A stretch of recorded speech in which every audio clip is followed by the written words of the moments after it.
Okay, so here I had the €90 folio case, €90. too early. So basically, let's carry on. This is the teardown. So this is what's inside. This is completely destroyed. This is weather. Oh, okay. So you have like some cues here. I assume these are magnets inside or something.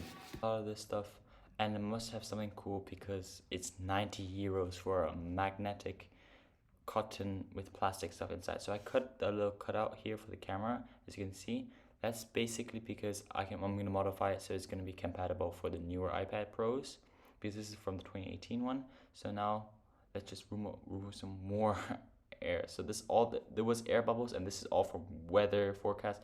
I used it outside, so you get all this rain. Yeah, so it's not very good quality. So I won't recommend buying this to use outside. This is a really good case for indoors, for your studio or something like that, but not outside. So I got a lot of this removed, and just a big piece of plastic under it.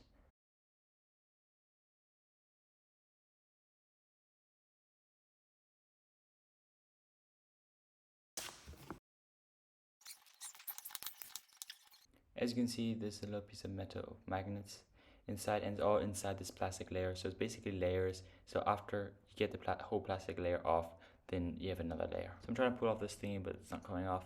But anyway, all these little pieces of metal is all magnets, because my fork is a big piece of metal, and I can feel the strength of the magnets.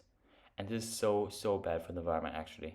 Mixing up metals with plastic, with fabric, with a whole bunch of weird stuff all together. This is bad for environment. So please don't forget to subscribe and make sure your bell icon is on, because I got a whole bunch of videos on the way to go. See you in the next one.